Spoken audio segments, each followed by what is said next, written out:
This weekend marks 30 years since the Iraqi army under Saddam Hussein invaded neighbouring Kuwait and changed the course of history.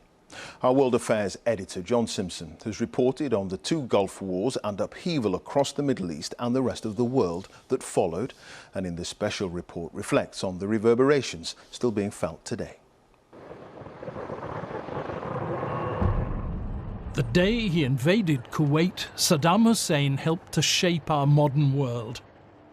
He was a ruthless dictator. He used savage methods against his own people, including gassing 5,000 Iraqi Kurds at Halabja.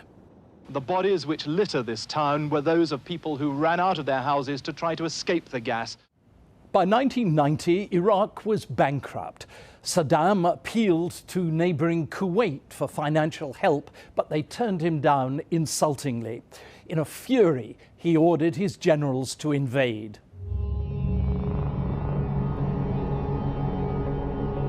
With full UN support, President George Bush Sr. put together a coalition of countries to liberate Kuwait.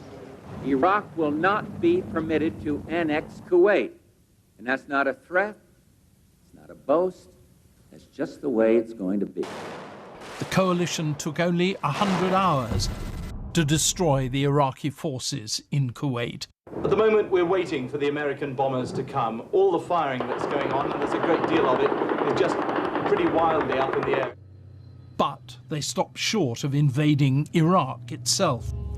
Kuwait is once more in the hands of Kuwaitis. The elder President Bush was a very wise man and very well versed in international matters, and he would have realized that if he had gone to Baghdad, that would have been the easy part. It was what you then do when you've got rid of a government and created a political vacuum. Slowly and with immense brutality, Saddam Hussein re-established his power in Iraq. Well, this looks like it is some sort of a concerted... In 2001, Osama bin Laden ordered the 9/11 attacks. Saddam Hussein wasn't involved, but the new President Bush gave the impression he had been. America went after Saddam as well as bin Laden. Britain backed America.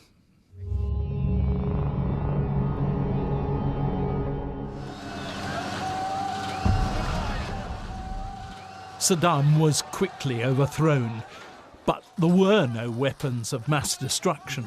The evidence about Saddam having actual biological and chemical weapons, as opposed to the capability to develop them, has turned out to be wrong.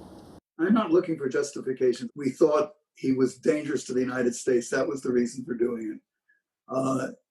The fact that some of the assumptions it was based on turned out to be not so great, I mean, you rely on the best intelligence you have. Saddam was captured, put on trial, and later executed. In the civil war which followed, hundreds of thousands of Iraqis died. The country was devastated. Saddam Hussein's invasion of Kuwait unleashed a series of domino effect events that the world is still dealing with until today, such as the rise of Al Qaeda, and of course, following that, the rise of ISIS and continued devastation in Iraq and the Middle East as a whole. So 30 years later, the effects are still with us. America is no longer the dominant power it once was. And in Britain, the weapons of mass destruction fiasco has created widespread cynicism about politics. Saddam haunts us to this day. John Simpson, BBC News.